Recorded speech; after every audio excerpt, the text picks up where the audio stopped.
दफ्तर पे और उससे जुड़े लोगों पर छापेमारी चल रही है और यूएपीए के तहत और आईपीसी के डिफरेंट सेक्शन के तहत चल रहा है। कहा जा रहा है कि ये मामला 17 अगस्त को दर्ज हुआ था। देखिए, ये अपने आप में बहुत बड़ा प्रहार है लोकतंत्र के चौथे स्तंभ पे, पत्रकारों की स्वतंत्रता पे।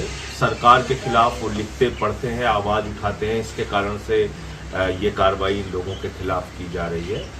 जहां तक चाइना को लेकर इस मामले को जोड़ा जा रहा है, तो चीन तो हमारी जमीनों पे कब्जा कर रहा है, मोदी जी की बोलने की हिम्मत नहीं है।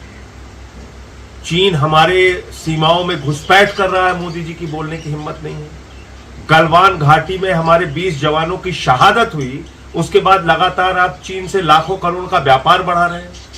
चीन के खिलाफ कार्रवाई करने की, बोलने की हिम्मत नरेंद्र मोदी जी के अंदर नहीं है। अगर वो बोलेंगे तो चीन के साथ जो व्यापार है उसमें अडानी का, नरेंद्र मोदी जी के दोस्त का नुकसान हो जाएगा। तो इसलिए अडानी का नुकसान ना होने पाए, इसलिए चीन के खिलाफ नहीं बोलेंगे। ये पत्रकारों के खिलाफ कार्रवाई करके नौटंकी करेंगे, ड्रामा करेंगे। हिम्मत है तो चीन के खिलाफ बोलो ना, घुसपैठ के खिलाफ। हमारे 20 जवानों की शहादत हुई, बोलो ना। हमारी सीमाओं में चीन घुस रहा है, इसको बोलो ना, हिम्मत है तो। पत्रकारों पे कार्रवाई कर रहे हो, ड्रामा और नौटंकी कर रहे हो। नरेंद्र मोदी के दोस्त अडानी के कंपनी में लाखों करोड़ रुपए का काला धन लगाया गया, उसकी कोई जांच नहीं होती। चीन के व्यापारियों ने लगाया, उसके प्रमाण सामने आए, उस पर कार्रवाई नहीं होती। तो इसलिए मैं समझता हूं कि ये जो कार्रवाई है ये बहुत ही दुर्भाग्यपूर्ण है और लोकतंत्र के चौथे स्तंभ पे करारा प्रहार है। दूसरी तरफ कास्ट सेंसस जो बिहार में चल रहा था वो जारी हो गया रिपोर्ट, और इसके बाद ऑल पार्टी मीटिंग भी नीतीश कुमार ने बुलाई है कि किस तरह से होगा। अब इसकी मांग देश में भी शुरू हो गई है, दूसरे राज्यों में, कि कास्ट सेंसस होना चाहिए। देखिए, ये आज की मांग नहीं है, ये वर्षों से चली आ रही मांग है। समाज के वंचित शोषित वर्ग के लोग लंबे समय से ये डिमांड कर रहे हैं कि भाई हमारी संख्या कितनी है, इसका आकलन तो करा लो। हमारी आर्थिक स्थिति क्या है, इसका तो आकलन करा लो। अच्छा, आप बताइए, अब आरक्षण की व्यवस्था से कौन वंचित रह गया? इस देश में अनुसूचित जाति के लिए आरक्षण, अनुसूचित जनजाति के लिए आरक्षण, पिछड़े वर्ग के लिए आरक्षण, सवर्णों में जो आर्थिक रूप से पिछड़े हैं उनके लिए भी आरक्षण, अल्पसंख्यकों के लिए तमाम और दूसरी सरकारी योजनाओं में सुविधाएं। तो जब आप मालूम ही नहीं करेंगे कि किस जाति की कितनी संख्या है, किस वर्ग समूह की कितनी संख्या है, तो उनके साथ आप न्याय कैसे कर पाएंगे? तो सामाजिक न्याय के सिद्धांत को जमीन पर सही रूप में लागू करने के लिए, आरक्षण की व्यवस्था को सही रूप में लागू करने के लिए, सरकारी योजनाओं में मिल रहे लाभ को सही रूप में लागू करने के लिए ये अति आवश्यक है कि जातीय जनगणना पूरे देश में कराई जाए। लेकिन क्योंकि नरेंद्र मोदी और भारतीय जनता पार्टी अपने मूल विचारों में पिछड़ों, दलितों और शोषितों की विरोधी पार्टी है, ये छुआछूत और भेदभाव में यकीन रखते हैं, और इसी कारण से श्री रामनाथ कोविंद जी को इन्होंने राम मंदिर के शिलान्यास में नहीं बुलाया था।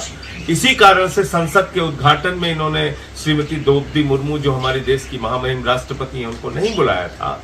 वो भावना इसमें भी उजागर होती है कि ये जातीय जनगणना से भाग रहे हैं, ये जातीय जनगणना से पीछे हट रहे हैं। मोदी जी को मैं कहना चाहता हूं, जातीय जनगणना पूरे देश में करानी होगी, वरना किसानों से भी बड़ा आंदोलन इस देश के अंदर होगा।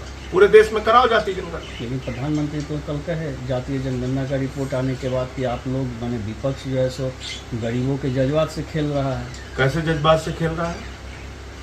आप न्याय कर रहे हैं गरीबों के साथ, आप न्याय कर रहे हैं पिछड़ों के साथ, अति पिछड़ों के साथ, दलितों के साथ, अनुसूचित जनजाति के साथ, आदिवासियों के साथ, अल्पसंख्यकों के साथ आप न्याय कर रहे हैं। आपके प्रदेश में जहां पर भाजपा का शासन है, डबल इंजन की सरकार है, आदिवासी युवक पर पेशाब करता हुआ भाजपा नेता। आपके प्रदेश गुजरात के अंदर एक छोटे से बच्चे ने, क्योंकि वो दलित समाज से था, उसने गेंद छू लिया, उसका अंगूठा काट दिया गया। उत्तर प्रदेश में घोड़ी पर चढ़ने के लिए पुलिस का प्रोटेक्शन सीआरपीएफ के जवान को लेना पड़ता है। आप बता रहे हैं मध्य प्रदेश के अंदर शमशान में अंतिम संस्कार करने के लिए भी समाज के वंचित लोगों को, दलित लोगों को, शोषित लोगों को संघर्ष करना पड़ता है। आप न्याय कर रहे हैं इस देश के शोषितों, पिछड़ों के साथ। तो ये सबसे बड़ा सवाल है कि भेदभाव की जो भावना है भाजपा के में, वो कहीं ना कहीं उजागर हो रही है जातीय जनगणना से, ये जो पीछे भाग रहे हैं। और उत्तर प्रदेश के मुख्यमंत्री ने कहा है कि सनातन ही धर्म है, बाकी सब संप्रदाय, उपासना और पद्धति है। अब उनका कहां से कौन रिसर्च है मुझे तो नहीं मालूम, लेकिन मैं तो ये मानता हूं कि सभी धर्मों का सम्मान इस देश के अंदर है, और हिंदू धर्म और सनातन धर्म वसुदेव कुटुंबकम की भावना में यकीन रखता है। वो कहता है कि पूरा विश्व हमारा परिवार है। तो इस विश्व में रहने वाले लोग, अलग अलग धर्मों को मानने वाले लोग, वो हमारे परिवार का हिस्सा है। हम तो ये सनातन और ये हिंदू धर्म मानते हैं। अब उनकी अपनी अलग कोई परिभाषा होगी तो मुझे नहीं